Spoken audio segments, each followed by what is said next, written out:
Boa noite. Boa noite a todos. Boa noite a galera que já chegou. Boa noite a galera que está chegando. Boa noite a galera que vai chegar. Não, tá. Agora gostou Agora ali. apareceu ali. Boa noite, Ari. Boa noite, da Lúcia. E da Lúcia, a todos aí. Vamos botar aqui o nosso boa noite. Vocês não esquecerem de deixar o like, se inscrever no canal, compartilhar nossos vídeos. Aquilo tudo que a gente já sabe, né? Mas a gente reforça todo dia, porque tem sempre gente que esquece, que assiste, esquece de deixar o like. Isso ajuda o YouTube a entregar nossos vídeos, né? E é isso. Hoje um tema quente, né? Como eu botei lá na comunidade, hoje um tema quente. Vamos falar de sexualidade e consciência divina. Como é que a gente pode aproveitar da sexualidade, mas de uma forma mais consciente, né? Inclusive, esse tema... Boa noite, Thaís.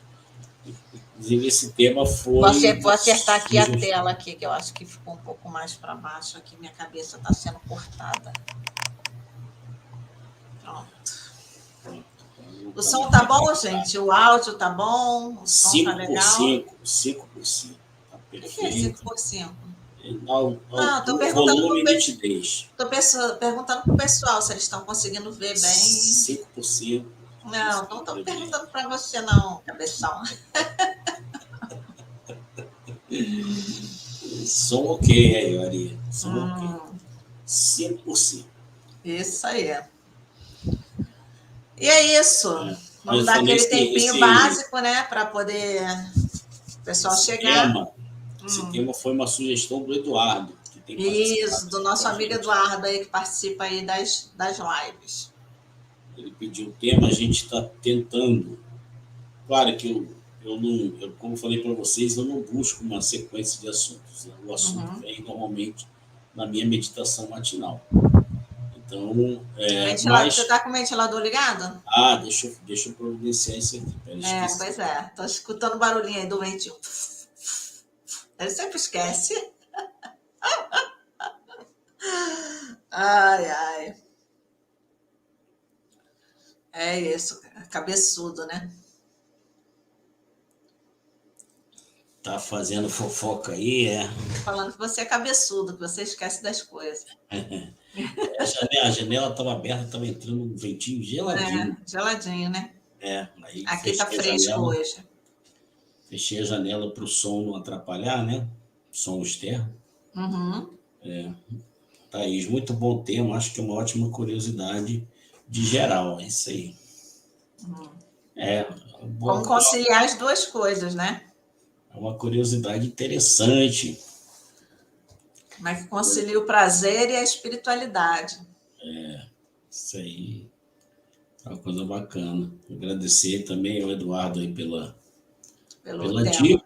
E sempre que vocês tiverem algum assunto, é o que nós vamos tentar fazer. Quer dizer, sempre que vocês tiverem algum assunto, um tema, que a gente considere que seja interessante para explorar isso do ponto de vista espiritual, na primeira oportunidade eu vou buscar organizar as informações para trazer para vocês, até para que vocês também fiquem motivados a participar, né? Aquela que é uma dúvida sua pode ser de muitas outras pessoas. É importante a gente aprender com a dúvida alheia, né? Então, é sempre interessante. Boa noite, Alice. Boa noite, Alice. Alice acho que é nova, né? A gente conhece todo mundo pelo pessoal que comenta, né? O pessoal que comenta. Quem fica na encolha, a gente não sabe. Mas aqueles que comentam... Thaís, hoje o meu escritório tá arrumadinho, hein? Viu? Hoje ele arrumou, tá vendo? Tá vendo como é que é? Tá vendo como é que é? Tá vendo como é que é? Hoje ele ajeitou tudo antes de começar. Eu fiz até uma aquisição ontem. Ontem eu comprei chroma key. Uma tela verde, uma tela verde. Para poder colocar aqui e ficar com a imagem melhor. É porque a posição dos meus equipamentos, eu gosto que ele fique numa posição em que eu fique de costas para a janela. E é exatamente onde eu tenho algumas coisas que eu utilizo aqui no meu escritório. E aí não tem jeito, se eu colocar o fundo aqui, as coisas vão aparecer lá atrás. E não é todo dia, né, que a gente tem tempo, às vezes, até para... Apesar de que está tudo arrumadinho, mas é aquilo, você tira uma coisa agora, esquece de colocar no lugar depois, já é. Minha cara. Daqui a pouco, tudo meu aqui organizadinho. Não, ele sabe onde está, é diferente. Ele sabe onde está tudo. Se eu entrar lá e for arrumar, eu vou arrumar. Entendeu? Só que aí eu vou tirar tudo do lugar que ele sabe. Aí fica louco. Onde é que está isso? Onde é que está aquilo? Onde é que está aquilo? Você mexeu nas minhas coisas. Entendeu? Patrocínio. House. House. Isso aí. A minha já está já na metade, ó. Tem que comprar mais. Eu vou devagarinho. Tá vendo? A gente falou negócio de vício. Cuidado com o vício do House, hein? Mas eu só tomo, só chupo antes da live. Eu sei, é que eu esqueço. Tem dia que eu venho para a live e não... Olha lá, ó, a Thaís está te apoiando, ó. É isso aí, a gente se acha na nossa bagunça. Se alguém mexe, não dá para achar. Exatamente. Aí eu fico assim, cadê aquela tesourinha aqui, né? Aí tem a pessoa com a maior cara de pau, fala assim, eu peguei para... Tá vendo? Não colocou no lugar. Tem 5.000 tesouras. Aí quando ela não acha nenhuma delas, ela vem pegar ali. Esquema. Depois o desorganizado sou eu. Eu morro de rir. Mas é um barato, porque tem dia que a gente senta aqui para conversar e nossas conversas às vezes são longas. Dia de semana, não tanto por causa do trabalho. Não dá para fazer. Mas fim de semana, a gente dá muita risada das coisas que a gente lembra que a gente fez durante a semana. Né? E eu acho que esse é o grande barato da vida, e você achar graça das coisas. Né? Eu já fui uma pessoa bem fechada, assim, sempre, há muitos anos. Fui eu que trouxe felicidade para a sua vida, meu amor. Isso, muita felicidade, pouco cabelo. Muito cabelo branco. É isso aí. Bom, já falamos um monte de besterol para começar a nossa live, agora está na hora de falar de coisa séria. Boa noite, Edith. Boa noite, Ângela. Sou inscrita no canal, mas a primeira vez que participo desse bate-papo. Legal. Então vamos lá, vamos falar. Lá, viu, Thaís? Tenho certeza disso, Bianca. Trouxe felicidade para a vida dele. Fui eu, menina. Com certeza. Fui eu. Felicidade. Se não fosse eu na sua vida, eu falo sempre isso para ele, se não fosse eu na sua vida, eu ia ter muito menos complicação. Minha vida seria tão mais fácil. Meu Deus, é só alegria, isso aí. Vamos lá. É bom. Vamos lá, vamos pro papo. Vamos pro papo. Alice botou aqui, ó. Sou inscrita, mas é a primeira vez que eu participo do papo. Bacana, Alice. A gente sempre conversa, a gente tem os nossos bate-papos aqui falando sobre espiritualidade. Então, se você tiver dúvidas, pode perguntar nos comentários. A gente está aqui para trocar informação com vocês, né? Tá bom? Isso aí. Teve uma pessoa aqui que chegou também, peraí, que foi depois a Giane Rezende, passando para dar boa noite. Boa noite, Giane. Não vi, passou rápido dela. Aqui. Ela estava embaixo da lista. Então é isso. Vamos lá no tema de hoje. Tá aqui que eu botei. Então vamos lá. O Eduardo não está aí, né? Uma pena. O Eduardo não chegou, ele assistiu depois. Bom, vamos começar então, porque a gente tem que trabalhar esse tema sempre buscando as informações que nos permitam ir subindo degrau a degrau, né? Quando a gente fala sexualidade, tem uma série ainda de tabus, né? De mitos que cercam a sexualidade, a forma como ela vem sendo tratada durante muitos anos, e também a forma como ela mudou, né? Porque a sexualidade ela tomou um rumo bem diferente. Ela permaneceu estática durante muitos anos, e nos últimos anos, talvez 30 anos, 20 anos, pouco tempo, ela sofreu mudanças abruptas e isso acabou trazendo um certo choque cultural de pessoas que tinham uma visão, uma formação sobre sexualidade e os mais jovens aí, quando falo mais jovens, aqueles que estão na faixa aí dos 30 anos. Bom, mas aí, dentro daquele contexto, quando a gente começa a falar sobre o divino, o Criador, a primeira pergunta que vem é a seguinte: por que a mente divina criou o sexo? Essa é uma pergunta que nos remete à origem de tudo. Nós temos escutado aqui que o Criador nos criou a sua imagem e semelhança, certo?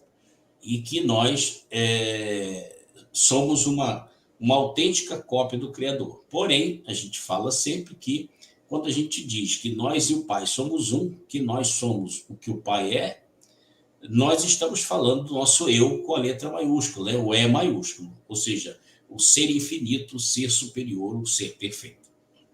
Aqui no planeta Terra, ou até em outros planetas parecidos com o nosso eu superior, o nosso eu infinito, ele vive uma personalidade.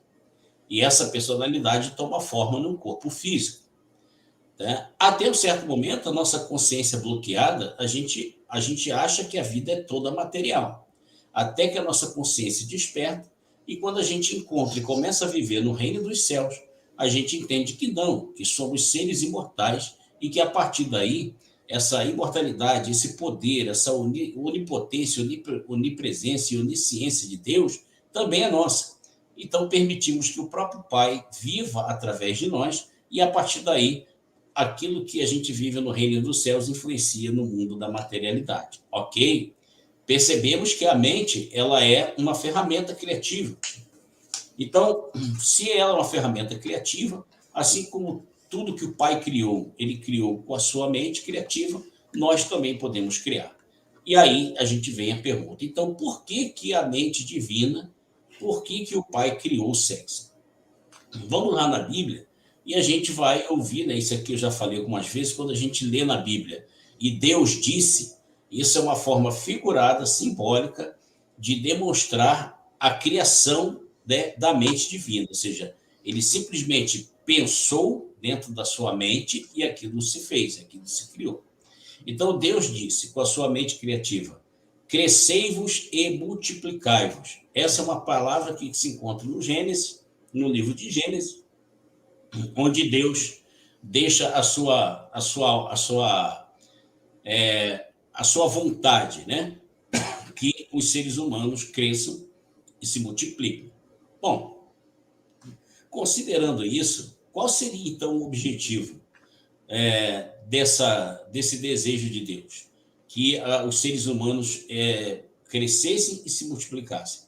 O objetivo, lógico, é o crescimento biológico automático da criação humana, né? Então, como todas as leis criadas pelo Pai, elas são perfeitas, elas seguem determinadas diretrizes que o próprio universo conduz de uma forma automática. Então, o crescer e multiplicar-vos na verdade, a execução da lei dessa multiplicidade, desse crescimento biológico da criação, né? Levando em consideração que nós estamos falando aqui do crescimento biológico, da multiplicação biológica, ou seja, seres humanos produzem biologicamente outros seres humanos para que o planeta seja populacionado por outras personalidades de seres infinitos. Então, vamos lá. Vamos repetir. Nós somos seres infinitos. Nós somos cópias fidedignas do Pai e vivemos no reino dos céus. A partir daí, né, aí a gente vai entrar depois, claro, não agora, mas no futuro, é importante que a gente já comece a ter as primeiras gotas desse conhecimento. Nós, como eu superior, como ser divino, podemos ter personalidades vivendo em vários planetas. Aqui no planeta Terra, o Denner é a personalidade do meu eu superior, ou seja, o eu de verdade, aquele que é imortal, que é infinito, deixou sobre a Terra, enviou para a Terra uma personalidade que recebeu o nome de Denner e que está vivendo aqui no corpo biológico. Para eu poder chegar aqui e permitir que o Pai vivesse essa experiência através de mim, eu precisava de um corpo. Então, o crescei-vos e multiplicai-vos é importante para que todos os eus perfeitos, todos que foram criados pelo Pai, possam enviar suas personalidades para que elas possam experienciar. Deixando claro que Jesus ele deixa nos seus ensinamentos uma frase que é muito interessante. O que nasce da carne é carne. O que nasce do espírito é espírito. Bom, pensando dessa forma, agora entendemos que o nosso eu superior nasceu do espírito. E a nossa personalidade terrena nasceu da carne. Tentamos esclarecer com bastante clareza o que Jesus falou com relação a isso. Por quê? Jesus utilizou essa frase no momento em que ele ensinava que era necessário nascer de novo. Né? Inclusive, Nicodemos pergunta a ele, mas como assim nascer de novo? Vou voltar para o ventre da minha mãe e nascer de novo? Ou seja, Nicodemos está falando do nascimento biológico. E Jesus não estava falando do nascimento espiritual. Diz, pô, tu és mestre em Israel e não sabe disso. O que nasce da carne é carne, o que nasce do espírito é espírito. Ou seja, o nascer da carne é quando a sua individualidade toma uma forma física através de seus pais biológicos. O nascer do espírito é quando você desperta para o fato de que o seu eu verdadeiro não é físico, ele é espiritual, imortal, eterno e um com o Pai. Bom, vamos lá. Seguindo esses conceitos, a gente vai tentar, às vezes, tirar aí alguns questionamentos com relação a isso. Né? Por exemplo, o sexo é muito prazeroso. Então, por que existe prazer no sexo? Né? A sabedoria divina, ele usou o prazer sexual para promover o interesse dos sexos opostos. Exatamente para quê? Para que possa haver esse crescimento biológico da sua criação. Então, existe o prazer sexual, quer dizer, eu não vou entrar aqui, tá, pessoal, em conceitos relativos a questões da sexualidade individual de cada um, tá? Isso é uma coisa individual que a gente pode até falar sobre isso no futuro, mas eu estou falando do sexo ainda no conceito biológico, tá? Então, quando a gente fala do conceito biológico, a sabedoria divina criou o prazer. Então, anatomicamente, né, o homem e a mulher, ele tem seus órgãos sexuais de uma forma perfeita para que ambos sintam prazer. Então, esse prazer, ele é estimulado. Agora, a questão não é só o ser humano. Existe a sexualidade no ser humano, existe a sexualidade nos animais para que eles também se reproduzam e continuem a sua sobrevivência da sua espécie, né? Inclusive, Darwin fala muito sobre isso nas suas pesquisas, sobre a sexualidade dos animais, mostrando, inclusive, como os animais eles vão se transformando com o tempo através da própria sexualidade, ou seja, um animal, às vezes uma raça, se mistura com outro animal, e ali já nasce um terceiro animal com características diferentes, e ele fala um pouco da evolução das espécies através da sexualidade. Existe a sexualidade nos vegetais, que a Bianca estudou biologia, conhece melhor do que eu, mas né, tem pessoas que não aceitam, não acreditam que muitos dos vegetais, ou se não todos, né, têm a sua sexualidade, e isso ajuda na reprodução, né, no crescimento, né? E a também própria polinização, né? A própria polinização um ato sexual, vamos falar assim, né? Dos vegetais. Uhum. E a sexualidade nos minerais, que é uma coisa que quase ninguém fala, mas existe sim alguns estudos, inclusive livros psicografados, que falam que os minerais eles não são formados somente pela ação do vento, da chuva, das águas, das temperaturas, né? Existe sim uma sexualidade dos minerais que faz com que esses minerais se atraiam com o objetivo de se perpetuar, de se manter ou até de crescer. Então, né, quem nunca teve a oportunidade de ver vídeos de como as montanhas se formam, né? Algumas foram formadas devido a questões vulcânicas, mas existem muitas que, inclusive, tiveram origem em erupções vulcânicas, mas que, com o tempo, o próprio vento, a chuva, a própria natureza, né, veio fazendo com que ela crescesse. Agora, esse crescimento, né, segue uma ordem. Então, os minerais eles têm uma certa atração um pelos outros e, nesse processo da natureza, eles procuram se agrupar, né, respeitando essa sintonia. Então, é uma sexualidade, né? Claro que não é como a sexualidade humana e animal, mas ela não deixa de ser uma forma de sexualidade. Então, existe o prazer do sexo, e o prazer do sexo é exatamente para que essa vontade do Criador, do crescei-vos e multiplicai-vos, ela seja cumprida, né? Porque o prazer sexual ele é muito instintivo, né? O ser humano ele tem uma série de mudanças no seu corpo, mudanças hormonais, né? A puberdade ela traz esses hormônios, eles vêm em grande quantidade, exatamente mostrando que chegou o momento da reprodução. E quando chega esse momento da reprodução biológica, o corpo reage hormonicamente e a gente sente os efeitos disso no nosso corpo. O estímulo a buscar o prazer. Aí, uma vez que você conheça o sexo, que você tenha relação sexual, esse prazer ele é tão intenso que ele te estimula a buscar mais. Isso aí é da natureza humana.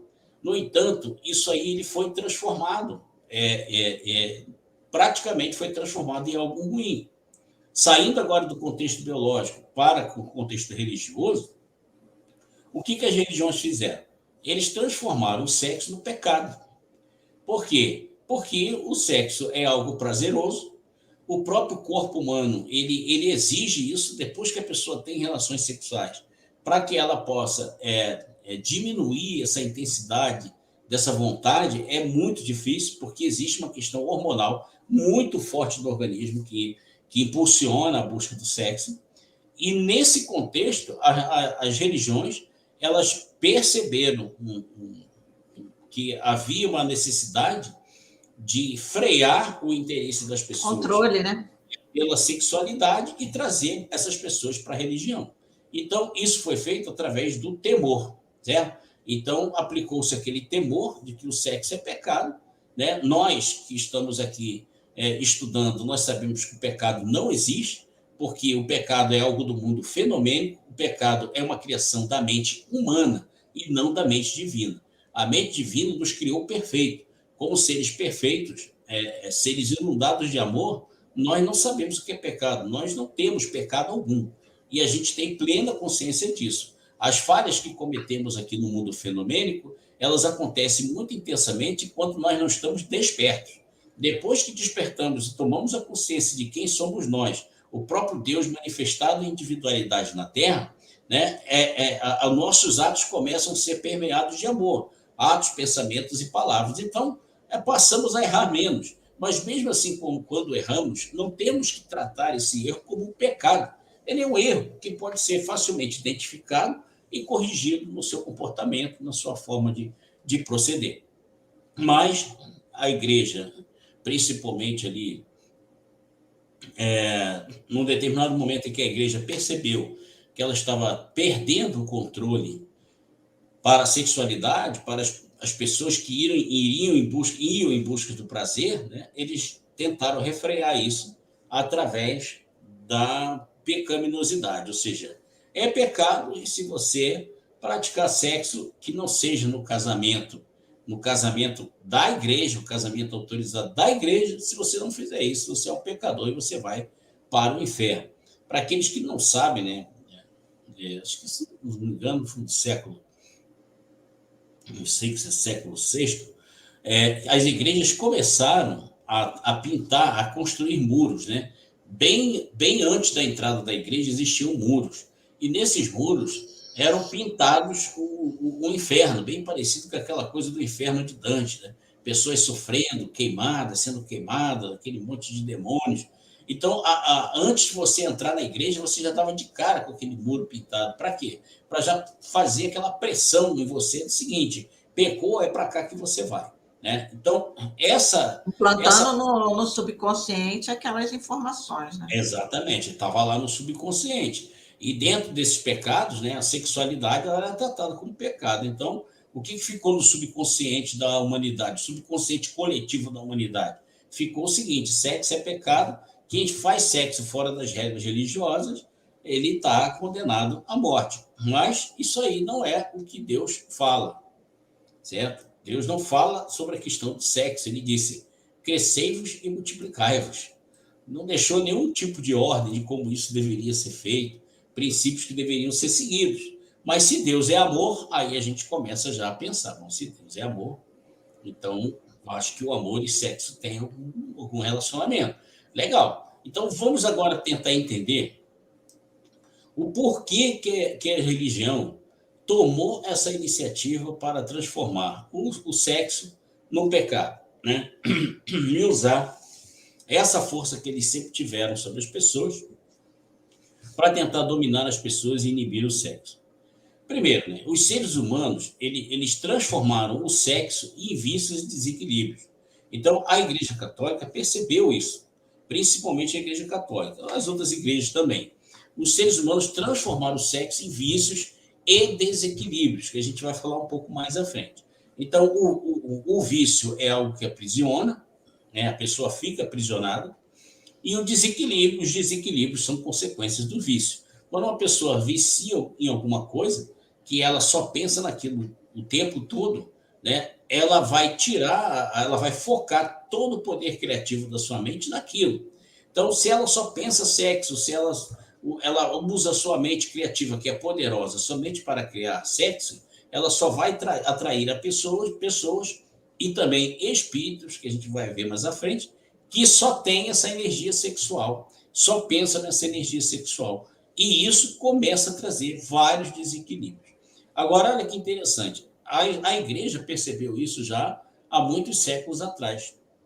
Mas eu trouxe para vocês um número que eu peguei na semana passada, uma pesquisa feita por uma psicóloga, que diz o seguinte: olha, 80% dos casos de agressão sexual contra crianças e adolescentes, na atualidade, partem dos pais ou dos padrastos. Olha que absurdo que nós estamos vivendo. Olha o que é o vício pela sexualidade. 80% dos casos de agressão sexual contra crianças e adolescentes partem dos pais ou dos padrastos. Quando você pega um número como esse tão alarmante, você já começa a entender que realmente existe um desequilíbrio. Que como pode, né, o pai de uma criança, o gestor de uma... aquele que gerou a criança, que pegou essa criança um dia nos braços, como sua filha, de sentir prazer sexual com a própria filha, ou a mãe com o próprio filho. Apesar que aqui eles falam exatamente dos pais, né? Pais e padrastos. Ou seja, essas pessoas estão desequilibradas. Essas pessoas perderam o controle da sua sexualidade, né? Porque isso traz traumas, violência à pessoa que está do outro lado, a vítima e defesa que está do outro lado. Outra coisa que a igreja entendeu, a igreja ela percebeu que esse desequilíbrio promoveu muitas desgraças e sofrimentos. Como que eles identificaram isso? Através das confissões que eram feitas com os padres. Então, normalmente, né, as mulheres católicas, naquela época, elas se sentiam mais à vontade para colocar para os padres. Elas confessavam ali os seus, entre aspas, pecados, e, ao mesmo tempo, confessavam dos maridos. Elas contavam muitas coisas dos próprios maridos. Então, quando a igreja começou a perceber a quantidade de desgraças e sofrimentos que eram causados dentro das famílias por causa desse desequilíbrio sexual, isso também acabou dando assim à igreja, fortalecendo na igreja a ideia de transformar o sexo num pecado, né? E o que acabou transformando o sexo num tabu muito grande. Outra coisa, a mente coletiva humana, ela ganhou força criativa de que o sexo é somente para o prazer, mesmo que haja sofrimento para a satisfação do desejo. Olha que coisa absurda. Então, por exemplo, a gente já falou aqui que o que é a mente coletiva da humanidade, né? A mente coletiva da humanidade terrena é o que cria todas as coisas que não são perfeitas. Nós, como seres imortais, nós temos a consciência que somos seres imortais, somos seres perfeitos, cópias perfeitas do Pai, vivemos no reino dos céus. A nossa mente, juntamente com a mente do Pai e de todos os outros seres que vivem no reino dos céus, é uma mente o quê? Boa, perfeita e agradável. Ela só vai produzir coisas boas, perfeitas e agradáveis. Agora, a mente coletiva das personalidades que vivem num planeta como o nosso, se ela começa, aqui no nosso caso, a usar o sexo somente como prazer e a promover todas essas desgraças e sofrimentos, essa mente coletiva ela ganha forma. E ela é poderosa. Ela é poderosa, porque ela influencia em tudo. Ou seja, essa mente coletiva que busca sexo é que faz movimentar bilhões de dólares por ano, por exemplo, nos filmes pornográficos. Conteúdo pornográfico. Né? Músicas, né, que estimulam. Músicas que estimulam a sexualidade exacerbada. Esses dias eu estava vendo uma entrevista com uma pessoa que não se identificou, mas ele estava dando a entrevista porque ele é um funcionário público que faz investigações criminais, e ele estava falando que as fotos de crianças, de pessoas que têm relação sexual com crianças de meses, uma foto custa em torno de 50, 100 mil reais na Dark Web. Olha que ponto... Coisa doente, né? É doença. Doentia. Então, quer dizer, essa mente coletiva, ela ganha força, ela cria esse ambiente que é propício a estimular ainda mais. Então, o que acontece? Hoje tem pessoas que estão raptando crianças, não é para pedir resgate, não. É para usar a criança sexualmente e vender essas fotos por milhares e milhares de dólares e enriquecer com isso. Essa mente coletiva ela é altamente destrutiva. Né? E o que essa mente cria se materializa no mundo material.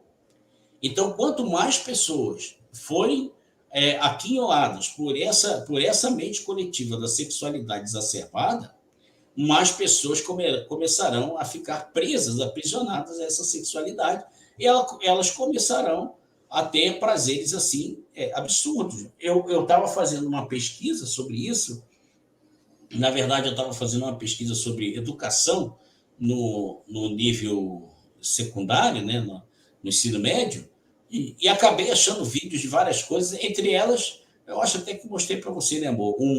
Um rapaz que foi preso porque a polícia conseguiu identificar pelo IP dele que ele estava comercializando fotos de sexo com bebês de 2 meses e 3 meses. A polícia chegou na casa dele, o desespero da mãe. Não sei se você lembra quando eu estava assistindo isso. A mãe totalmente desesperada. A mulher não sabia o que fazer. Quando o filho chegou, foi algemado, porque os caras identificaram no computador dele o que tinha lá. E a mãe totalmente atordoada, porque ela não tinha ideia que o filho dela tinha prazer com essas coisas e comercializava esse tipo de coisa. Né? Eu estou aqui trazendo para vocês todo o conteúdo que eu pude extrair para a gente entender bem a dimensão que essa coisa tomou. Bom, então a igreja ela veio com essa posição de que era preciso frear a sexualidade, mas com isso se geraram muitos tabus, muitos mitos e principalmente a culpabilidade no subconsciente coletivo. Então, as pessoas que não ligavam para isso, que viviam de qualquer jeito, estava tudo bem. Mas as pessoas que recebiam uma educação religiosa em casa, o que aconteceu com essas pessoas? Essas pessoas começaram a colocar dentro do seu subconsciente o seguinte: sexo é uma coisa ruim, sexo é uma coisa que é pecado, o sexo... E aí isso foi criando gatilhos no subconsciente e acabou criando um subconsciente coletivo muito forte com relação à sexualidade. Por isso que durante muitos anos era proibido falar de sexo, né? Eu só tenho 56 anos, mas na minha idade, adolescência, falar isso dentro de casa era absurdo, né? Pessoas ainda com mais idade que eu, nem conta, é mais absurdo ainda.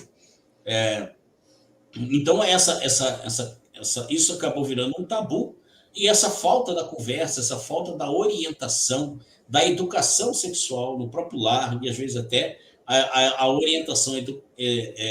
orientação sexual até na própria escola, que a gente, né, muita gente abomina, não gosta. Por que não gosta? Porque, infelizmente, as nossas políticas públicas, eu posso falar isso, eu sou um servidor público, eu trabalho com desenvolvimento de políticas públicas, eu desenvolvo ideias para atendimento ao público, então eu sei bem o que é isso. Infelizmente, no setor público, ele tem a questão política e ele é obrigado a criar qualquer tipo de ação envolvendo todos os agentes públicos, todos os agentes da sociedade. E aí vem pessoas com todo tipo de ideia. A questão é que sexualidade, ela ataca não, né? Ela afeta diretamente a individualidade de cada um. E essa individualidade ela é conquistada onde? Dentro do seio familiar. E aí, se a família discorda de determinados ensinamentos, independente, não existe certo ou errado, é uma questão familiar, aí começa essa briga com o poder público de que não quero meu filho e minha filha assistindo aula de sexualidade na escola. E pelo que a gente vê, muitas vezes é complicado. Infelizmente, muitos colegas da área da educação não conseguem transmitir esse conhecimento de uma forma que realmente seja isenta.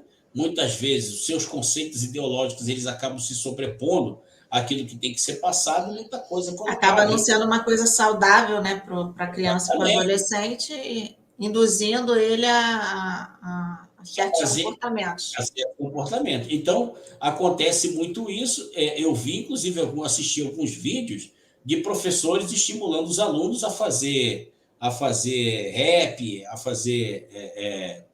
como é que chama esses batidões aí? Como é que o pessoal fala essas músicas doidas que tem uns batidões aí? Não é rap, não. Funk. Eles estimulam a fazer letras de funk, de rap, dentro da sala com sexualidade. Quer dizer, aí você está falando com jovens que estão numa idade que os hormônios estão saindo pelos cabelos. Pelos ouvidos. Você vai sair o quê dali? Né? Então, essa liberdade excessiva na educação sexual ela é nociva. Né? Um professor, como líder, ele tem que fazer o contrário. Ele não tem que fazer da sexualidade um tabu, mas ele tem que trazer conceitos que possam ajudar as pessoas a pegar, né, a controlar, né? A aprender a controlar. A levar isso para dentro das suas famílias e conversar com seu pai, com sua mãe, com seus irmãos. Esse é o estímulo, o diálogo, né, para que ela possa buscar, obter essas informações, opiniões, inclusive com relação à segurança física. Mas aí, apareceu, no meio desse tempo aí, apareceu um cara chamado Sigmund Freud. Né? Então, tem gente que desce a ripa no Freud, mas quem lê Freud com profundidade entende exatamente o que Freud buscou. Eu estou trazendo aqui até um resuminho, um texto do livro O Despertar do Espírito. Esse livro é psicografia do Divaldo Pereira Franco, da psicografia da Joana de Ângeles. Ela faz o seguinte, ó, é o que ela diz. Freud, com muito acerto, descobriu na libido, ou seja, libido é o desejo sexual, né? Freud, com muito acerto, descobriu na libido a resposta de inúmeros transtornos psicológicos, físicos, psiquiátricos e comportamentais que afligem o ser humano. Então, por aí você já viu que o bagulho, como diz o pessoal, é doido. É doido. Não é uma coisinha simples. São transtornos psicológicos, físicos, psiquiátricos e comportamentais. Bom, ela continua. Examinando a sociedade como vítima da castração religiosa ancestral, ou seja, o que eu acabei de falar, né? A religião castrou, dizendo dessa forma, né? Espiritualmente, as pessoas com relação ao sexo. Então, examinando a sociedade como vítima da castração religiosa ancestral, decorrente das inibições, frustrações e perturbação de seus líderes religiosos, que, através de mecanismos proibitivos para o intercâmbio sexual, condenavam o sexo como instrumento de sordidez, ou seja, é sórdida a pessoa que pratica sexo. Então, eles condenavam como instrumento de sordidez, abominação e pecado. Freud, ela diz, Freud teve a coragem intelectual e científica de levantar a bandeira da libertação, demonstrando que o verdadeiro problema se encontra mais na mente dos indivíduos do que no ato propriamente dito. Agora, Joana de Ângeles trouxe um esclarecimento fantástico. Olha o que a gente está falando aqui. Agora vamos fazer uma reprise rápida com relação. Sexualidade, ela é fruto do quê? Da mente divina. Foi a mente divina, a mente do Criador que criou isso. Se ele é amor, ele entendeu que a sexualidade também é um ato amoroso para que o homem pudesse, a humanidade pudesse crescer e se multiplicar. Vimos que depois de determinado tempo, né, a humanidade começou a usar a sua mente, focar a sua mente somente no prazer do que o sexo dá. O sexo não era visto no contexto geral. Isso era visto com prazer. A partir do momento que a humanidade focou só no prazer, isso foi alimentando o subconsciente humano, né, do coletivo, e a partir daí o homem praticamente transformou o sexo em quê? Sexo é prazer. Transformando o sexo em prazer, prazer se torna vício e traz uma série de outros distúrbios, como o próprio Freud colocou aqui. Agora nós estamos entendendo o seguinte: o problema não é físico. O problema não é material. O problema está onde? Na mente.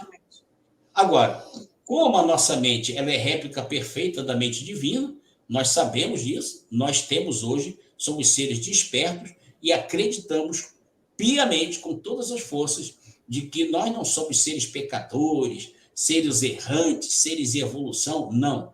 O nosso eu verdadeiro, com E maiúsculo, é um ser perfeito, cópia fidedigna do Criador. A nossa personalidade individual aqui da Terra, essa personalidade, ela só passa a ser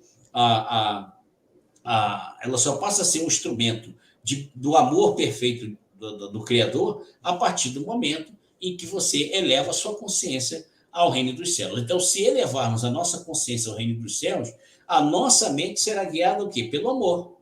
O que vai eliminar as chances de nos tornarmos prisioneiros da sexualidade. E, ao contrário, nós passamos a usar a sexualidade como um instrumento de alegria, de prazer e de satisfação no mundo material. Olha que o contexto muda totalmente. Quando você pega a sua mente e se eleva ao plano perfeito, que é o reino dos céus, você passa a enxergar. Isso é automático. Você é um ser perfeito. Você é perfeito, onipotente, onipresente, onisciente. O amor, ele é o contexto de tudo aquilo que você fala, pensa e faz. Como pode um ser que é perfeito e que sabe que ele e o Pai são um, utilizar qualquer coisa que seja destoante do amor? Inclusive a sexualidade. Claro que não vai usar. Então, a gente já tem aqui o seguinte: eu sei que a resposta é a mesma, que eu tenho falado para muitos outros problemas, mas ela vai ser sempre a mesma. A solução para todos os problemas da humanidade é o que Jesus falou: buscai primeiro o reino dos céus e todas as outras coisas serão acrescentadas. Não tem como fugir disso. E ele está falando de um estado de espírito, ele não está falando de um lugar. É um estado de espírito em que você eleva a sua consciência para esse estado de espírito.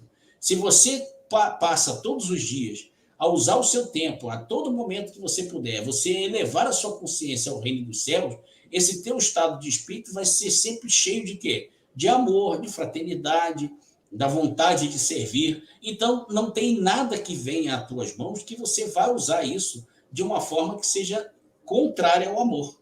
Não tem como, porque você é a perfeição. Então, a resposta da sexualidade exacerbada, a solução disso, é a consciência da sua perfeição, da sua condição como ser perfeito. Tem 43 minutos já, tem alguém fazendo alguma pergunta, alguma coisa? Eu vou continuar aí. Não, vai continuando aí, porque a Thaís só complementou aqui, mas depois a gente fala. Tá, já estou terminando. Beleza, então agora vamos para o último item. Tá? O último item, a gente falou de Freud, agora vamos falar do sexo como alimento energético. Agora a gente já sabe a solução, a gente já sabe como utilizar o sexo de uma maneira positiva, então vamos falar do sexo como alimento energético, que é uma coisa do nosso cotidiano. Eu vou trazer para vocês aqui informações trazidas... O Eduardo chegou aí, ó, Eduardo. Ele chegou atrasado, mas chegou. Eu vou trazer para vocês a informação que o André Luiz trouxe através de uma psicografia, Deixa eu até ver o livro de André Luiz. O livro que eu não anotei é André Luiz, é Psicografia de Chico Xavier, Evolução em Dois Mundos, tá? O capítulo fala de sexo e corpo espiritual. Então, nesse contexto aqui, olha o que André coloca. Ele diz o seguinte, que o instinto sexual, ou seja, aquele que já nasceu na nossa natureza biológica, como eu expliquei lá no começo da Gênesis, o instinto sexual não é apenas o agente de reprodução entre as formas superiores. Me chamou a atenção o entre as formas superiores. Tá? Mas ele diz, o instinto sexual não é apenas o agente de reprodução entre as formas superiores, entre os seres mais elevados, entre aqueles seres que conseguem se descobrir quem são como seres perfeitos. Mas, acima de tudo, é o reconstituinte das forças espirituais. Opa, então o sexo, ele não só é reprodução, mas quando ele é feito com esse conceito do ser imortal e perfeito, ele passa a ser uma forma de você reconstruir as suas forças espirituais, ou seja, ele é um alimento espiritual, pelo qual as criaturas encarnadas se alimentam mutuamente, na permuta de raios psíquico-magnéticos que lhes são necessários. Então, o que acontece? Quando você tem uma relação sexual elevada, né? Claro que ela vai ter prazer sempre, porque os teus órgãos estão preparados para isso. Se é uma relação sexual espontânea, que você deseja e tem a atração pelo outro, e permeada de quê? De amor. Permeada de amor, que a gente vai falar um pouco mais daqui a pouco sobre isso. Esse ato sexual, ele não serve só para reprodução, não. Ele vai reconstruir suas forças. Se você tiver com as suas energias debilitadas, uma relação sexual com uma pessoa que você ama e que também demonstra amor por você, isso vai reorganizar as suas energias. Suas energias se reequilibram, seus chakras se reequilibram. Tá? Então, há uma alimentação, uma troca, porque existem determinadas energias que você pode ter bastante para servir ao seu parceiro, e o seu parceiro ou sua parceira pode ter lá energias que também são importantes que você possa precisar. No momento da relação sexual, existe essa troca psíquico-magnética e assim um alimenta o outro. No final, os dois estão com as suas energias restituídas, fortalecidas, se eles estiverem bem, é claro, né? A gente precisa estar bem consigo mesmos, e a relação sexual ela passa a ter uma profundidade espiritual, ela passa a ter um sentido espiritual e não somente um sentido biológico. Então, a sexualidade ela passa a ser o quê? Um instrumento de espiritualidade. Olha que profundidade tem isso. Quando você para orar ou meditar, o que você está fazendo? Você está usando a oração, a meditação, como um instrumento de espiritualidade. Quando você para ler um livro sobre espiritualidade, você está usando aquela leitura, aquele instrumento, aquele texto escrito para quê? Como um instrumento de espiritualidade. E quando você ama alguém, alguém te ama, e vocês têm um relacionamento permeado de amor, esse relacionamento sexual ele passa a ser o quê? Um instrumento de espiritualidade. E com isso você quebra esse mito de que sexo é uma coisa negativa e ruim. Agora, tudo depende do quê? Do seu estado de consciência.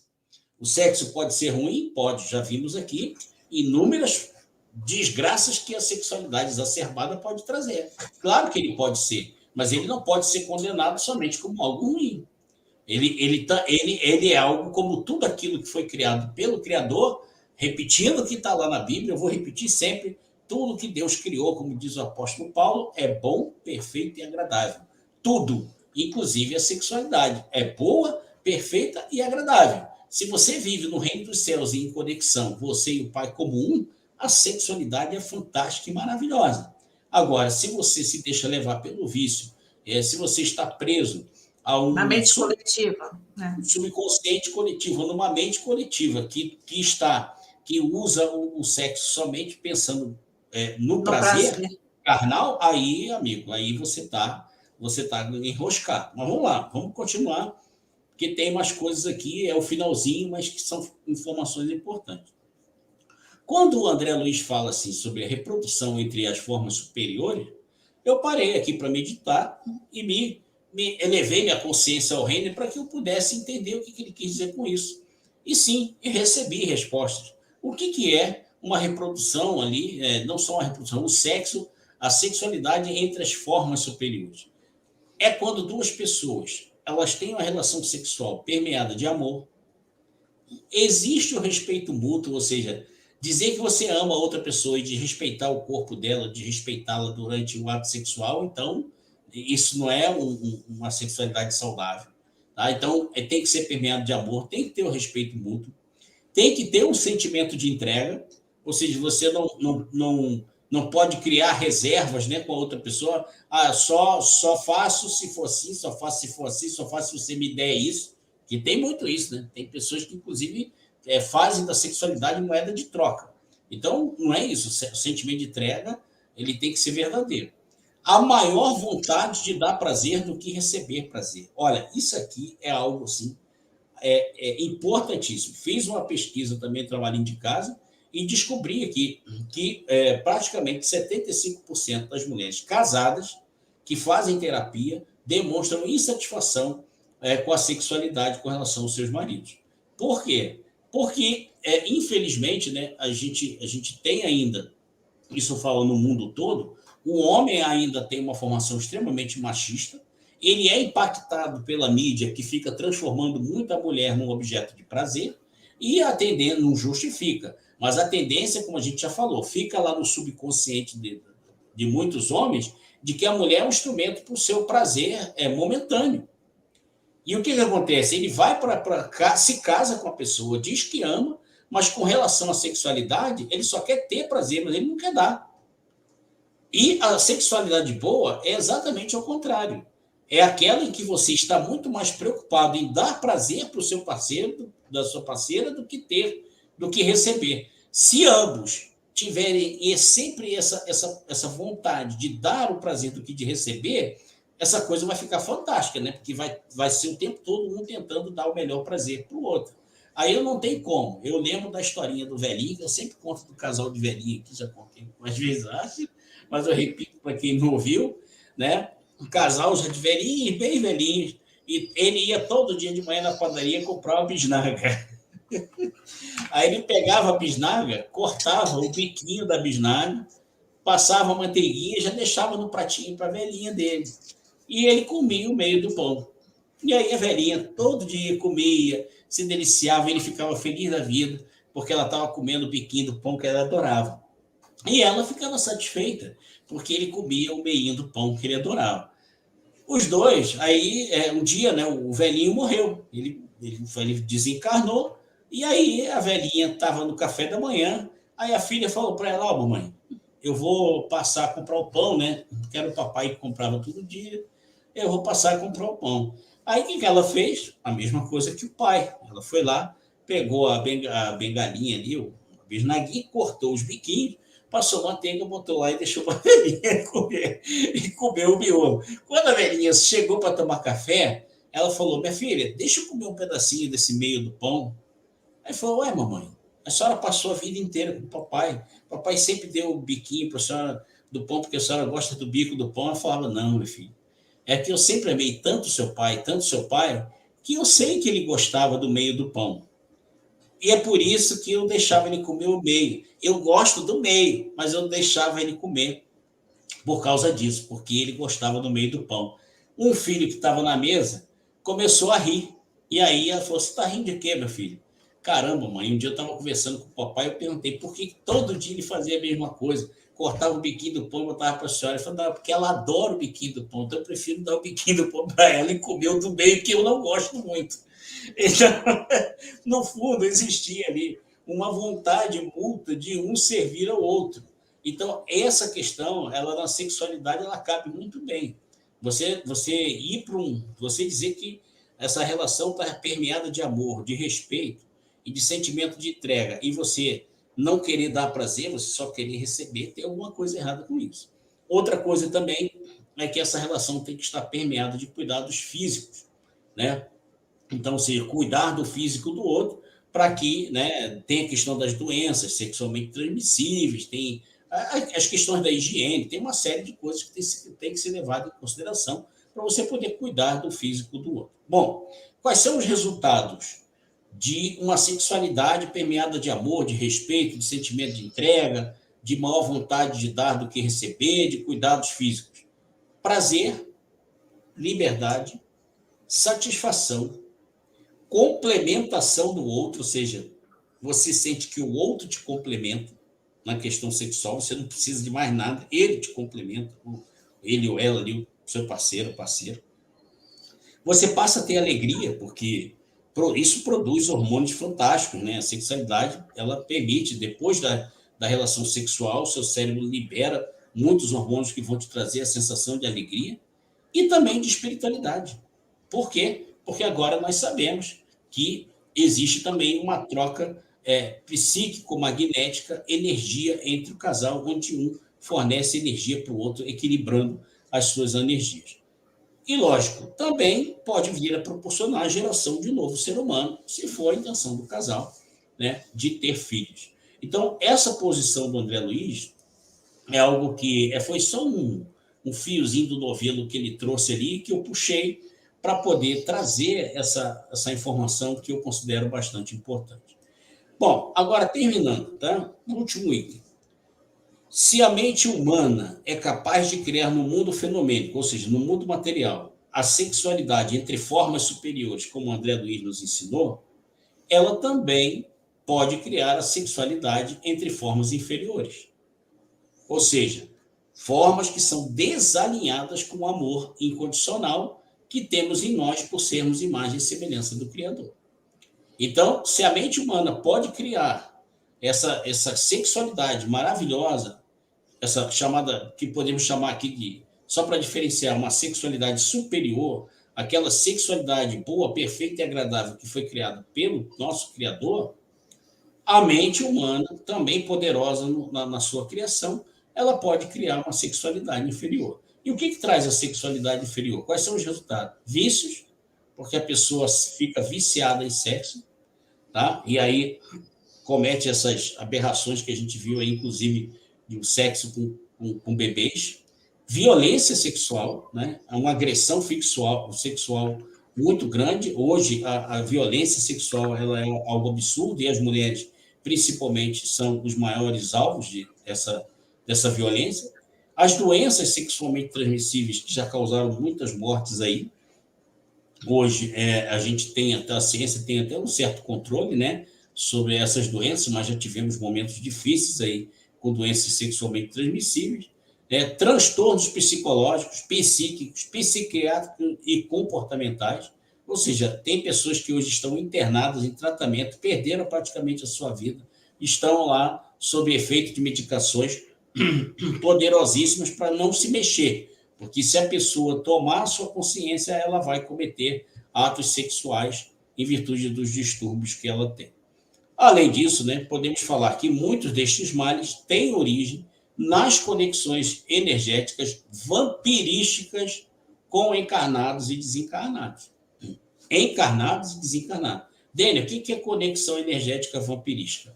Quando você tiver a sua mente voltada para a sexualidade, somente como prazer, e for tomado por essa mente coletiva, esse subconsciente coletivo, e começar a fazer do sexo o seu alimento, né, do diário, você não pode ficar sem essa sexualidade exacerbada, você atrai espíritos desencarnados que também tiveram, enquanto estavam encarnados, também tiveram esse mesmo prazer, esses mesmos vícios, esses mesmos transtornos que você tem. E esses camaradas se tornam espíritos obsessores e vão te influenciar cada vez mais em busca do sexo. Por quê? Porque eles também têm prazer junto com você. Então, sinto muito em dizer, aqueles que estão ouvindo isso aqui agora ao vivo e aqueles que irão ouvir depois, se você tem algum tipo de desequilíbrio, saiba que você nunca estará sozinho. Você estará, no momento desses atos sexuais, que nós chamamos aqui de formas inferiores, você estará com uma penca de espíritos aí, talvez, alinhados com você para sentir prazer junto contigo, porque eles sorvem esse prazer energético. Da mesma forma que um casal que esteja bem alinhado energeticamente, um serve o outro com energias favoráveis, quando você está viciado pela sexualidade, os espíritos obsessores que também tiveram essas mesmas, viveram dessa forma, eles vêm sugar a sua energia e o seu corpo etéreo fica como se fosse essas estradas que às vezes a gente encontra por aí, cheias de buracos, que não tem tapa-buraco que resolva. Aquilo ali está totalmente deformado, energeticamente a sua vida piora a cada dia, porque você está sendo sugado por esses espíritos vampiros, praticamente. E os encarnados? Sugados e induzidos, né? Sugados e induzidos a fazer mais e mais frequência. Claro. Quanto mais para eles, melhor. Eles vão continuar sugando isso. E deve ser uma coisa, né, horrenda, né? Uma pessoa ter relação sexual com outra e você ter mais uns 50 ali participando de tudo isso energeticamente. É uma coisa absurda só de se pensar. Mas também acaba atraindo desencarnados, tá? Os encarnados. Por quê? Você está vibrando dessa forma, a tendência é você atrair outras pessoas que também têm o mesmo tipo de sexualidade inferior, né? E a tendência é que até os seus relacionamentos acabam sendo relacionamentos destrutivos, porque a sua energia é assim, e do outro também. No começo é uma coisa diferente, daqui a pouco a tua vida está cada vez pior, porque da mesma forma que um casal muito bem alinhado pelo amor, eles estão tendo um relacionamento sexual e trocando energias positivas, esses que estão na sexualidade inferior acabam trocando energias extremamente negativas. Agora imagina o seguinte, um tem 50 obsessores que já gostam dele, o outro tem mais 50 obsessores que já gostam dela. E aí junta ali os dois, então você tem 2 e mais 100 participando dessa troca. É uma coisa totalmente absurda que está acontecendo no plano astral e que você não consegue enxergar, mas você sente. Porque tudo na sua vida ela acaba sendo prejudicado em virtude dessas energias maléficas que você acaba atraindo para você. Bom, é muito conteúdo, tinha muita coisa, eu tentei resumir com isso aqui, sei que já falei bastante, e agora eu vou molhar o bico aqui, 1 horinha, né? Tem 1 hora aqui mais ou menos. Vou molhar o bico enquanto deixo vocês aí, aqueles que quiserem fazer algum questionamento. Isso. Enquanto isso, eu vou falando aqui. A Cris chegou aqui, Cris Tarot e Terapias, a Cris lá de Portugal, dando boa noite e agradecendo pelas lives. A Thaís falando, eu sou pedagoga e sei desses dados, é muito triste, é real os abusos sofridos pelas crianças vindos dos familiares e vizinhos próximos. Normalmente são familiares e pessoas conhecidas, né? O Eduardo, que chegou atrasado, deu boa noite. A Cris aqui deu uma sugestão para a próxima live, para um tema para uma outra live, a influência angelical e de seres de luz na nossa espiritualidade é a melhor forma de agirmos. Um bom tema aí para as próximas lives. A Thaís falando que ainda hoje o sexo é tabu em muitos lares, os adolescentes aprendem normalmente pela internet. Real, né? Real porque não tem a influência da família, né? Como é tabu, nos lares não se conversa sobre isso. A Thaís botando aqui que já leu o livro e é muito bom, esse do André Luiz que você falou aí. E aqui ela colocou que o André Luiz traz que o sexo dentro do matrimônio é um ato sagrado. Se não me engano, é em Missionários da Luz. Sim, se o matrimônio for pautado no amor. Porque não adianta nada o matrimônio não ser pautado no amor. Você tem ali casado na igreja, com certidão de casamento, tudo, e o casamento, se não for pautado no amor, no respeito mútuo, em todas essas coisas que a gente falou aí, que o Denner falou, não adianta nada. Não é só porque é casado que a sexualidade é positiva. Tá? Existem muitos casais que têm uma sexualidade negativa, que não soma, diminui. Tá? Né? Tô certo ou tô errada? Tá certíssimo. Inclusive, o André Luiz Ele teve esse problema, né? Porque ele traía a esposa dele, Aham, frequentava lá os cabarés da época e tal. aham. Sofreu isso na carne. Na carne. Então, é assim, realmente, num casamento tem essa coisa de ser sagrado, mas se não for um casamento que tenha respeito, né? Não tem essa distinção só porque é casado, né? E é isso. Acho que só tem isso. Alguém mais quer fazer pergunta? Vocês ficaram com dúvida em alguma coisa?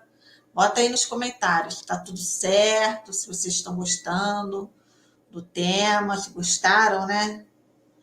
Thaís, cadê tu? Mas eu acho que ficou bem explicadinho, né, amor? Ficou bem. Eu acho, né? Sim, né? Eu não tinha visto, né? Você não me mostrou o tema, você só falou qual seria, mas não me falou nada do que ia falar. Mas, para mim, assim, ficou bem explicado. Nós também não temos a pretensão de esgotar assuntos aqui. Uhum, De repente, em outras oportunidades, voltaremos a falar de espiritualidade. O importante uhum. é que a De gente. sexualidade, né? De, Sexualidade. falei o quê? Espiritualidade. De sexualidade. A questão é que a nossa ideia é ter aqui essa 1 hora, pelo menos 1 hora e pouca de troca de ideias com base num assunto, né, de Uhum, interesse. E com certeza esses assuntos se misturam. E a gente, mais na frente, a gente vai falar de outros assuntos, e a sexualidade aparece de novo. Então, uhum, aqui a gente não tem essa intenção de esgotar absolutamente nada, quem somos nós. uhum. A gente está aqui para buscar trazer o conhecimento e trazer ao debate para que todos possam também dar suas opiniões e trazer também as suas contribuições. A Thaís botou ali. Seria possível falar sobre o mandamento de não fornicar? Isso aí é uma boa questão, mas é que a teologia ela acaba nos ensinando, né? A princípio, você tem que entender o que é a fornicação. Né? Então, para deixar claro, até não ficar muito aprofundado, né, a fornicação é o sexo antes do casamento. Isso foi, isso foi trazido, né, pela lei mosaica. Moisés trouxe esse contexto como lei divina, né, importante. A gente vai falar mais disso, tá? Mas quando a gente fala de Moisés conversando com uma sarça ardente, né, nós estamos falando que Moisés encontrou o seu próprio Deus interior. Então, sim, ele conversou com o Pai, mas conversou com o Pai dentro o Pai imanente. Aqui ele elevou a sua consciência ao reino dos céus e a partir daí ele teve essa conversa com o Pai.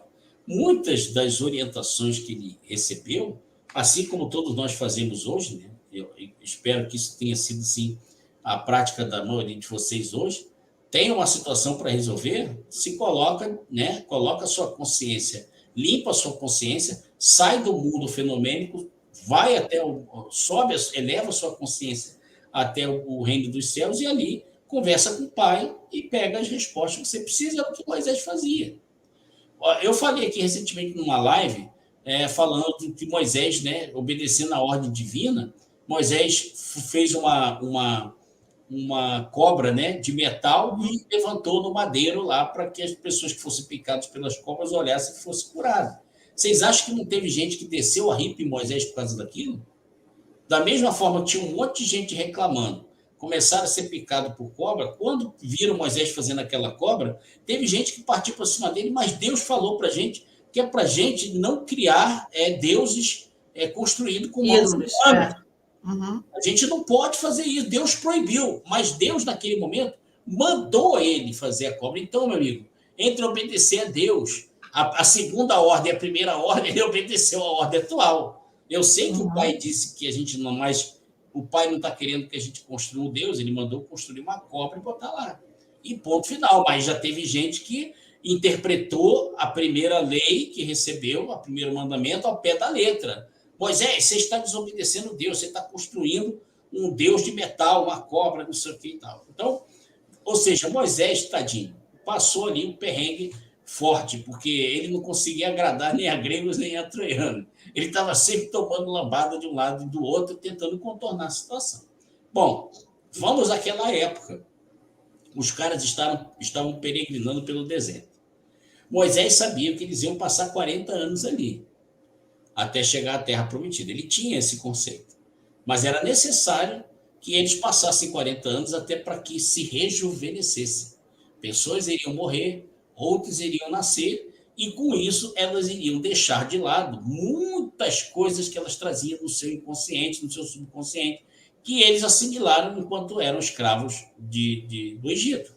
Então, né, a gente sabe, o Egito tem milhares de deuses, uma série de concepções e tudo mais. As pessoas tinham aquilo na sua mente e era necessário essa faxina, isso era importante. Foram 40 anos no deserto, pessoas morrendo, pessoas nascendo, e esses que já nasciam já começaram a receber de Moisés uma certa doutrinação para que eles pudessem ter um comportamento diferente. Ora, quando eles eram escravos no Egito, eles saíam fazendo filho à torta direito. Por quê?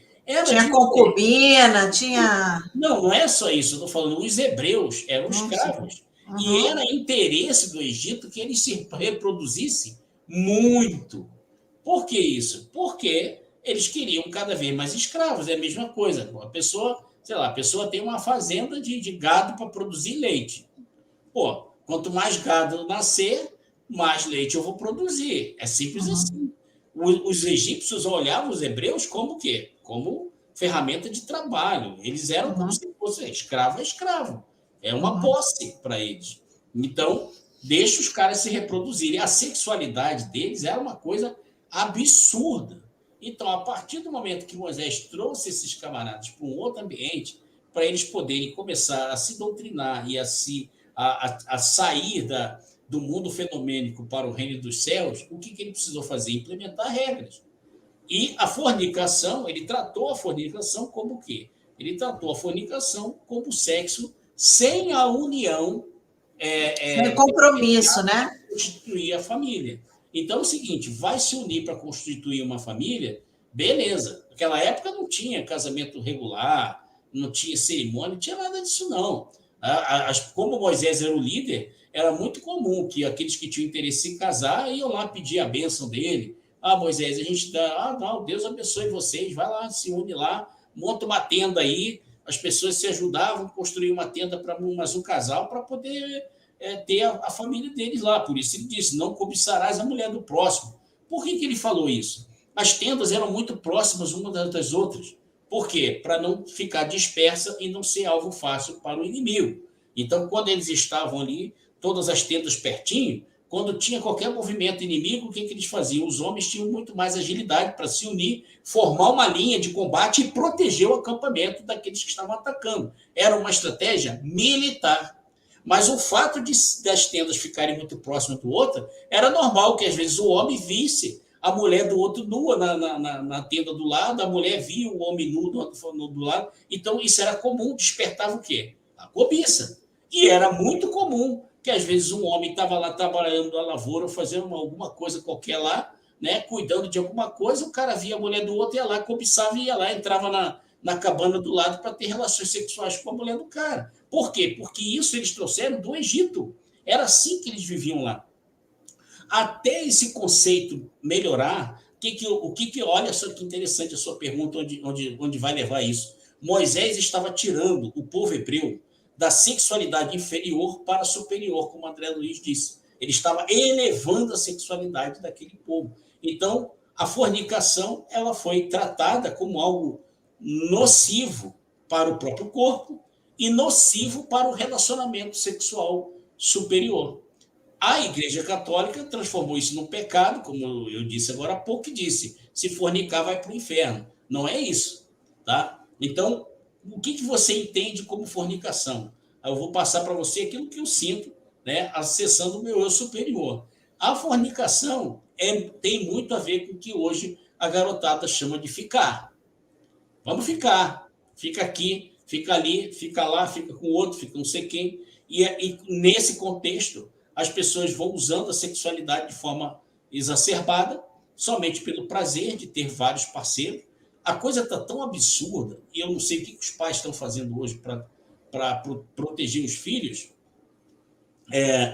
Como eu fui fazer algumas pesquisas na internet, até para buscar, né, aparece de tudo. Claro, você está buscando uma coisa, o próprio YouTube traz para você. De repente, o YouTube trouxe para mim um vídeo de uma menina que não dava para ver o rosto dela, porque estava assim, como chama, a imagem distorcida, mas você via que era uma menina jovem, bonita, devia ter, sei lá, 16, 18 anos, se tivesse.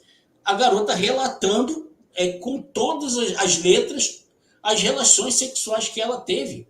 Como que foi, o que não foi, o que o cara fez, o que deixou de fazer. Gente, isso aí hoje na mídia, até para os jovens, é algo que vai estimular os jovens ao que é uma sexualidade inferior. Né? Então, a fornicação ela tem que ser tratada desta forma. Se você começa a usar a sua sexualidade de forma inferior, ou seja, não tem nenhum tipo de amor, não existe respeito mútuo, não existe a intenção de servir o outro com aquilo que você tem de melhor, se você não tem amor e esses conceitos superiores para você conseguir ter um relacionamento sexual, então esquece que você está fornicando.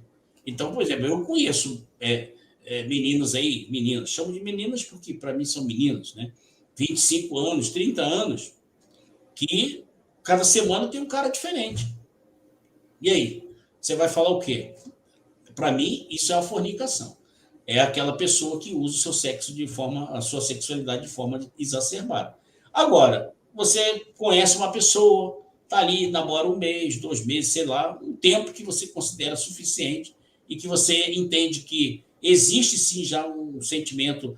Eu sei que o que eu estou falando aqui vou ser muito criticado, porque a pessoa, sexo fora do casamento. É mito, isso é tabu. Tá? Não existe essa coisa da sexualidade ser somente durante o casamento. O que é primordial é o sentimento que envolve essa relação. O próprio André Luiz fala isso. Né? Então ele diz, o que tem ali? Tem amor, tem respeito mútuo, tem realmente a vontade de se entregar ao outro com amor, com o intuito de servir com aquilo que tem de melhor e de ser servido com o que tem de melhor. Né? Essa energia amorosa, ela cria um ambiente propício à troca fluídica, positiva. Pô, bacana. Quanto tempo a pessoa vai esperar a partir do momento que ela conhece alguém para fazer? Cada um tem o seu tempo. Isso aí é de cada um. 1 mês, 2 meses, 6 meses, 1 ano, não interessa. Isso é de cada um. O importante é o seguinte, se você, de repente, faz isso... Tem a consciência divina, né? Se você tem a consciência divina. Exatamente, se você tem a consciência divina. Agora, se você acha que tem a consciência divina, espera 1 mês, 2 meses, e aí você tem uma relação sexual e depois você vê que não é nada daquilo, então você tem que repensar. Você tem que falar assim, olha, peraí, eu não estou legal, eu tenho que acessar o reino para que eu possa realmente entender o que é a sexualidade e como eu devo fazer bom uso dela. Se existe realmente uma vontade de alguém ter um relacionamento bacana com você, que tenha um amor, respeito mútuo, a vontade de servir, você vai perceber isso com o tempo e aí, no momento propício, que você sentir que você pode e deve fazer, você faça. Agora, se não for dessa forma, se você está usando a sexualidade somente por prazer, para mim, é fornicar. Isso.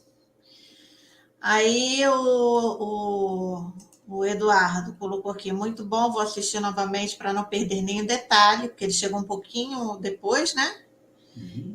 A Thaís botou aqui, parabéns pela explanação, abordou bem com profundidade sobre o tema, entendi muito mais e agora consegui assimilar tudo. Beleza, que bom, fico feliz. A gente fica feliz de trazer esse tipo de informação, né? Porque isso ajuda a gente no nosso dia a dia, na nossa vida prática, né? Exatamente. A gente tem que tentar falar de espiritualidade, mas que isso seja possível que a gente transforme isso em ações cotidianas, ações práticas do dia a dia, para a gente poder vivenciar essa vida de forma maravilhosa. A gente tem que vivenciar essa vida com muito prazer.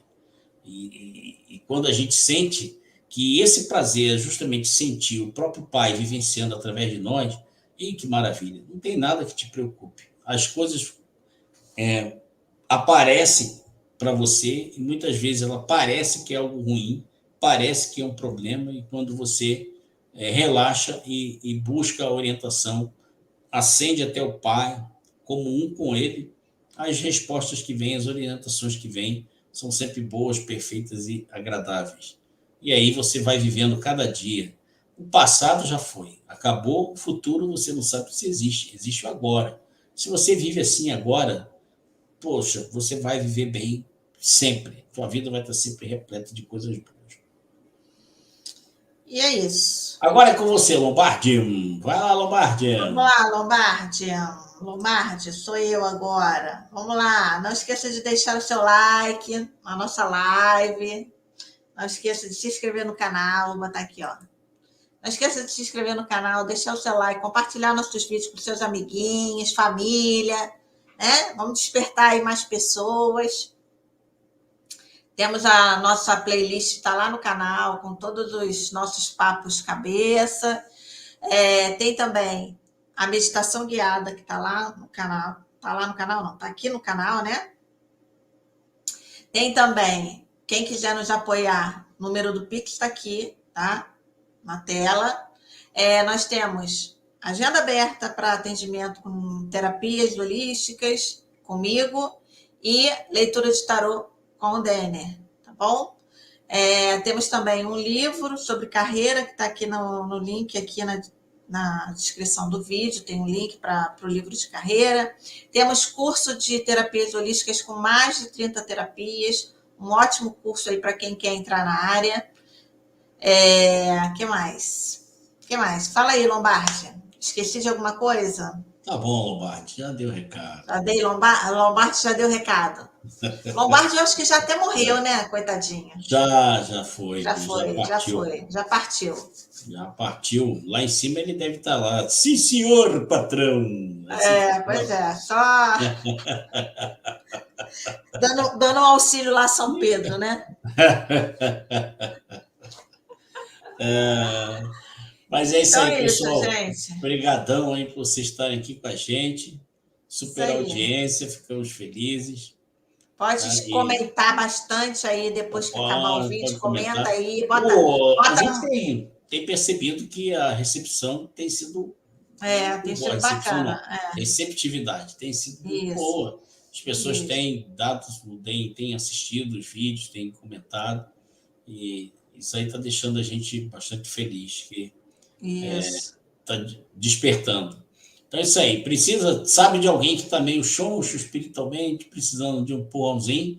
Manda um vídeo lá pro manda meditação guiada. Manda meditação guiada. Vamos lá. Mandar para essa galera aí para ver se a gente desperta o maior número de pessoas, para eles descobrirem que eles são o próprio Deus e que o reino dos céus está a um clique, né? Isso aí. É só dar um clique que vem. Isso aí. Tá bom?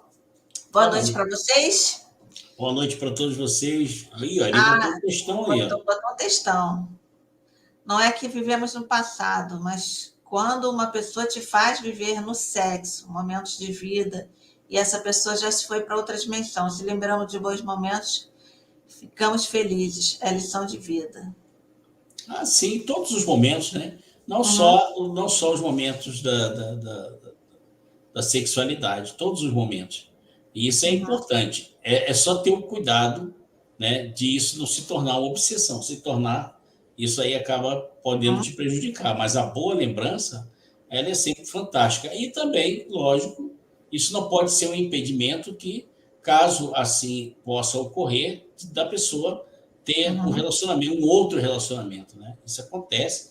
Eu conheci pessoas que, inclusive, tem até alguns contextos espirituais, né? Eu, durante muitos anos, trabalhei em casa espírita, e, inclusive, até formando médios, né? Ajudando na formação de médios, e eu já vi sessões de pessoas que casaram pela segunda vez e a esposa falecida veio até a mesa trazer uma mensagem para o casal. Então, foi algo assim emocionante, coisa fantástica. Inclusive, tinha filhos, então a segunda esposa cuidou muito bem dos filhos dela, então ela veio trazer uma declaração de agradecimento. Eu sou o coração mole, não adianta. Eu lembro. Tá falando, tá chorando. Cara, foi assim, né? Eu já vivenciei coisas fantásticas que volta e meia eu lembro e trago isso para vocês. E é fantástico como você, né, vê que a pessoa entendeu que ela é um ser infinito, imortal, teve a experiência dela aqui, a personalidade dela aqui, se findou, né? Deixou aquele que foi casado com ela aqui com os filhos, e no segundo momento essa pessoa já estava casada com outro. O próprio André Luiz tem uma cena no filme que trata disso. Quando ele volta, né, a primeira vez que ele volta para visitar a família, a ex-esposa já está casada, a viúva já está casada com um médico, se eu não me engano. Não, é um. Eu não sei se ele é médico, mas ele é italiano. É uma pessoa que estava doente e tudo mais, então ele se revolta, fica revoltado. Quer dizer na primeira vez, ele fica meio. Ficou revoltado, meio descontente. Depois ele. Depois o espiritual dele foi orientando, e aí chegou um momento que ele passou a ajudar esse marido que estava doente, e acho que foi um dos primeiros processos em que André Luiz começou a se envolver com a cura espiritual. Então, assim, a gente começa a entender que somos todos, ao mesmo tempo, somos filhos do mesmo pai, e ao mesmo tempo somos um com esse pai. E aí, quando a gente começa a entender essa situação, a gente começa a realmente perceber, sim, lembranças daqueles que deixaram marcas profundas na nossa vida.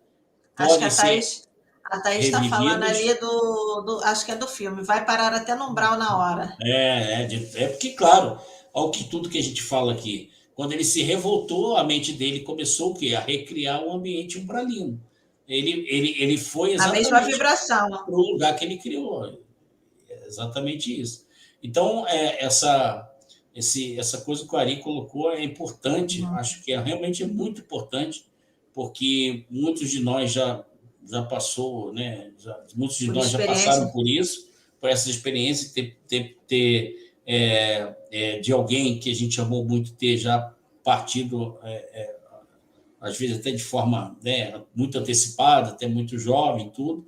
A gente ficou por aqui, mas a gente, né, continua a vida na certeza, sempre irradiando boas energias para aquele que se foi, e, ao mesmo tempo, não fazendo disso qualquer tipo de obstáculo, né, que nos atrapalhe a seguir adiante e, quem sabe, ter até a oportunidade de viver momentos fantásticos com outra pessoa que possa vir a aparecer na nossa vida. Legal. Obrigado aí, Ari, pelas considerações, aí, pela contribuição. Obrigado, Thaís, Eduardo. Obrigado aí a todos vocês pelo apoio. Tá legal, pessoal? Então é isso aí. A gente vai ficando por aqui. Uma ótima noite para você. Amanhã vamos ver se estaremos no mesmo bate-canal ou na mesma bate-hora. Rapaz, isso é coisa de gente velha. Fala isso, bate-hora. Isso é coisa da década de 60, velho. Não é nada, o Batman tá novíssimo. Saiu um Batman há pouco tempo aí no cinema, tá? Não vem, não. Mas falar bate-hora e bate-local, não, é década de 60. Não faz isso, não. Você vai se entregar aí. E, na verdade, você nem nasceu na década de 60. Pois é, sou uma menininha, sou jovem. Sou jovem, rapaz. Tchau, pessoal. Tchau, gente. Boa noite. Um abraço para vocês. Boa noite.